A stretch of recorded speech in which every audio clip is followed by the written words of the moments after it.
Magandang araw kaibigan! Welcome ulit sa Pinoy Recaps.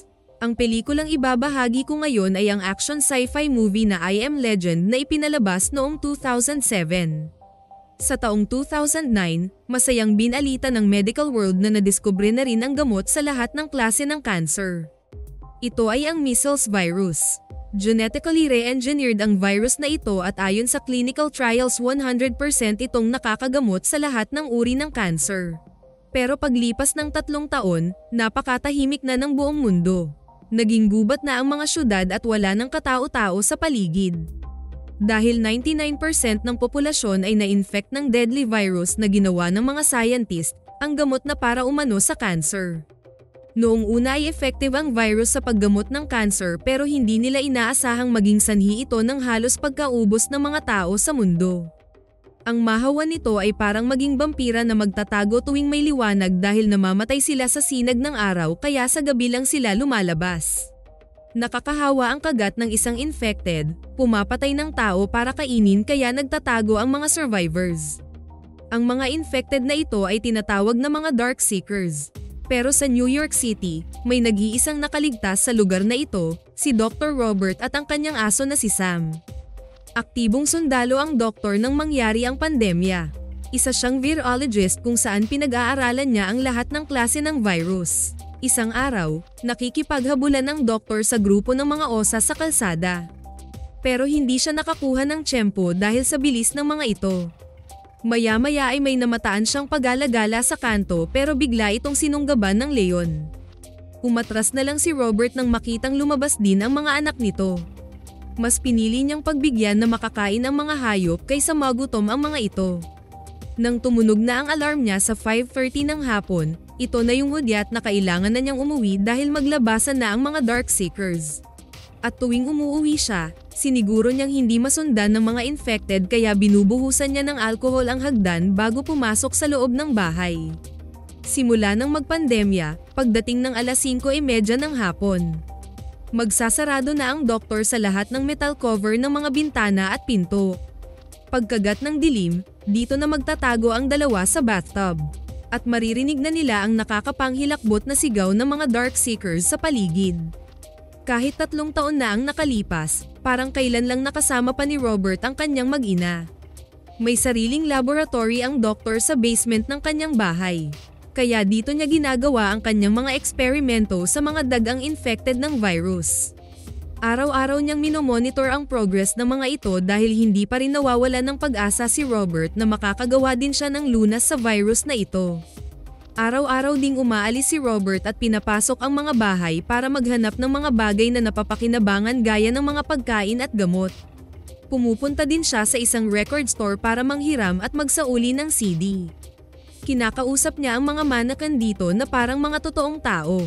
At pinaka-importante niyang ginagawa tuwing tanghali ay mag-broadcast sa radyo na isa siyang survivor na nakatira sa New York City. At kung sakali mang may iba pang nakaligtas, nasa port area lang umano siya. May nakahanda umano siyang pagkain, bahay at proteksyon para sa iba pang survivor. Isang araw habang nasa port si Robert, naglalaro siya ng golf. Nang may makita si Sam ng osa sa di kalayuan kaya pinuntahan nila ito. Pero tumakbo ang hayop papasok sa building. Sinundan pa rin ito ng aso kahit anong sigaw niyang huwag pumasok sa loob. Kaya walang nagawa ang lalaki kundi sundan ang alaga sa loob ng gusali. Pabulong niyang tinatawag si Sam dahil alam niyang maraming natutulog na dark seekers sa paligid. At pababa ang tutok ng kanyang flashlight dahil baka magising ang mga ito. Natagpuan din niya ang hinahabol nilang osa sa may hagdan ngunit patay na ito. Hanggang makita niya si Sam sa ilalim ng mesa. Tinatawag niya ang alaga pero takot itong lumabas dahil may isang dark seeker na nakatingin sa kanila. Gising pala ito pero bago pa makalapit sa kanila, binaril na ito ni Robert. Dahil sa ingay, nagising pa ang ibang mga dark seekers. Kaya mabilis na tumakbo palabas ang dalawa. Pero bago pa man makatalon sa bintana ang doktor, naabutan siya ng isa sa mga ito. Yamakap sa kanyang likod kaya pagbagsak nila sa baba, nang isay ito ng tamaan ng sikat ng araw. At ilang saglit lang ay namatay din ito kaagad. Maya-maya ay nag-set up ng trap ang doktor sa may pinto ng gusaling iyon. Para makahuli na naman siya ng infected at mapag-aralan. Kumuha siya ng konting dugo sa sarili at nilagay sa gitna ng kanyang trap. Pagkalipas ng ilang sandali, may nahuli din ang kanyang trap. Ngunit nagulat si Robert nang biglang may lumabas na isang lalaking Darkseeker. Galit na galit siyang tinitigan ng isang ito. Hindi alintana nito ang dahan-daang pagkasunog ng mukha sa araw, maya-maya ay pumasok din ito sa loob. Pagdating sa basement, ininject ng doktor ang kanyang nagawang gamot na naging epektibo sa daga. Ilang minuto ang lumipas, hindi ito effective sa taong may virus. Nadismaya si Robert pero hindi pa rin ito nawalan ng pag-asa. Napanaginipan na naman ng doktor ang araw kung kailan nasawi ang kanyang mag-ina. Pinasakay niya ito sa helicopter para tumawid sa evacuation area. Pero sa kasamaang palad, nadisgrasya ang helicopter na sinakyan ng mga ito. So ang tanging kasama na lang niya ay ang aso ng kanyang anak na si Sam. Panibagong araw at birthday pa ni Robert, balik ito sa daily routine. Ang mag-broadcast para makahanap ng iba pang survivors at ang mag-ikot-ikot sa syudad. Habang bumabiyahe, nagulat siya nang maispatan ang manikin na pinangalanan niyang Fred na nasa tabi ng kalsada.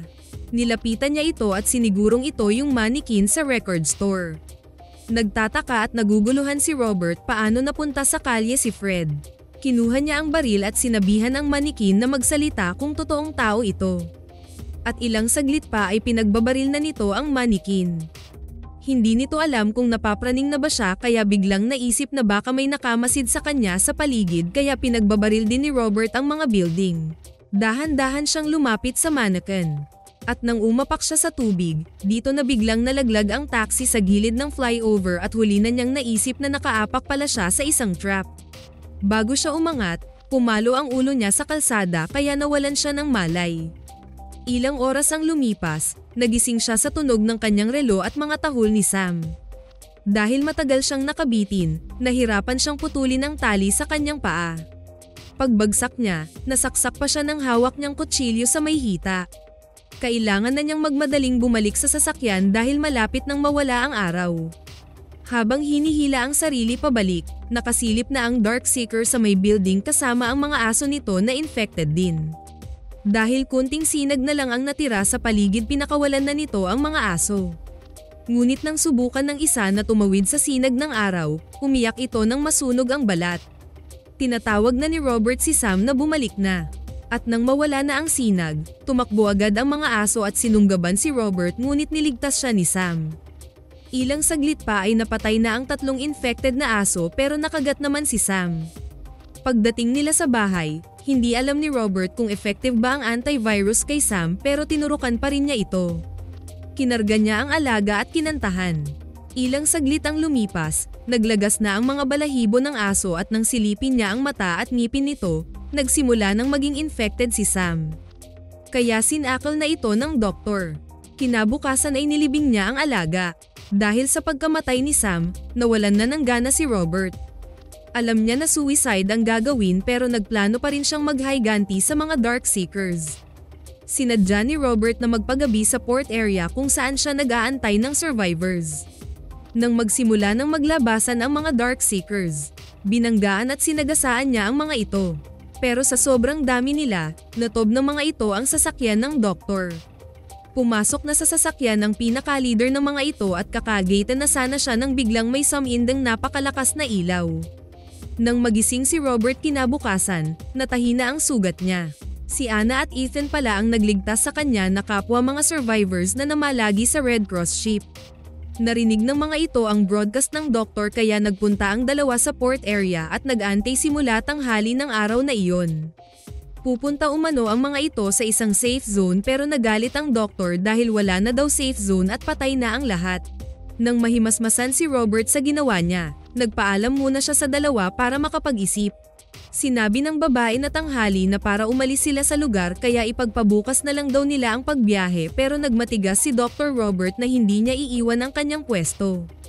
Umaasa pa rin ang doktor na makakagawa pa rin siya ng lunas. Kilala pala ni Anna ang doktor dahil sa mga nagawa nito. Kaya kinukumbinse siya ng babae na sumama sa kanila. Nang araw ding iyon, binalikan ni Robert ang trap na ginawa ng mga Darkseekers. Hindi siya makapaniwala na gawa ito ng infected. Wala raw umanong pakiramdam ang mga ito kaya imposibleng Darkseekers ang gustong magbitag sa kanya. Pagbalik nila sa bahay, nakita ni Anna ang isang infected na nakastrap sa gitna ng laboratory ni Robert. Pinaliwanag niya sa babae na sinusubukan pa rin niyang makagawa ng antivirus. Marami na ring dumaan sa eksperimento ng doktor pero ayaw pa ring tumigil nito makagawa lang ng lunas. Pagkatapos niyang kargahin si Ethan sa kwarto ng kanyang anak, sinarado na niya ang mga metal doors ng buong bahay. Dito kinumbinse na naman siya ni Anna na sumama sa kanila. Tinanong ito ni Robert kung paano nalaman na may safe zone. Sumagot ang babae na ang Diyos ang nag-guide dito na buksan ang radyo at marinig ang broadcast niya at maligtas siya sa pag-suicide. Pero hindi naniniwala si Robert sa Diyos. Ginawa raw nila ang virus. Kaya walang ibang sisihin kundi ang mga tao din. At wala umanong kinalaman ng Diyos sa nangyayari sa mundo ngayon. Maya-maya pa ay nakarinig ng malakas na kalabog si Robert. Kasunod nito ang hiyawan ng mga Darkseekers. Dito nalaman niya sa babae na madilim pa pala nang makauwi sila ng nakaraang gabi kaya nasundan sila ng mga ito. Ginamit ng doktor ang mga nilagay niyang mga trap sa paligid ng bahay pero dahil sa sobrang dami ng paparating na Darkseekers, nakapasok pa rin ang mga ito sa bahay niya. Nagpang-abot sila ng leader ng mga Darkseekers. Binugbog at kinagat siya nito. Pero dahil immune si Robert, hindi siya nahahawaan ng virus. Pilit niyang lumaban at nang madampat niya ang kanyang baril. Hinabol niya ang Darkseeker pero nakatakas ito. Nang silipin ng doktor ang giwang sa bintana, dito niya nakita ang sangkatutak na infected na patungo sa kanila kaya nagmamadali silang bumaba sa basement. Pagpasok nila sa laboratory, nakita nilang gumagaling ang Darkseeker na pinag-aralan ni Robert. Gumana na ang antivirus na ginawa ng doktor. Maya-maya lang ay nakapasok na rin sa laboratory ang mga infected. Galit na galit ang leader na malakas binangga ang salamin. Pilit na kinausap ni Robert ang leader ng mga infected na kaya umano niyang pagalingan ang lahat pero hindi siya naiintindihan nito. Humawak ito sa salamin na tila may ginawang simbolo. Natigilan ng doktor nang makitang kahawig ito ng butterfly tattoo ng Darkseeker na nasa mesa niya. Kaya pala galit na galit ito sa kanya dahil partner pala nito ang babaeng infected na nahuli niya. Binaba ni Robert ang baril na kinagulat ni Anna. Nagulat ito sa balak gawin ng doktor. Pinabuksan nito ang pintong salamin at makapigil hiningang hinayla ni Robert ang infected palabas ng laboratory. Gustong-gusto na siyang lapain ng mga infected pero isang sigaw lang ng leader nila. Tumigil din ang mga ito. Nasaksihan ni Robert ang affection ng dalawang infected. Kinikilatis siya ng lalaki ay sinigawan kaya humingi siya ng pasensya. At ilang saglit ang lumipas, binuhat na nito ang babaeng Darkseeker at lumisan na. Napaupo sila at hindi makapaniwala sa encounter na nangyari. Kinabukasan, nagbiyahe na ang tatlo papunta sa safe zone. Pero nanatili sa ere ang panawagan nila na hindi sila nag-iisa at marami pa ang survivors. Sana nagustuhan nyo ang pelikulang ito. Maraming salamat sa inyong panonood. Kita-kits tayo sa susunod na video.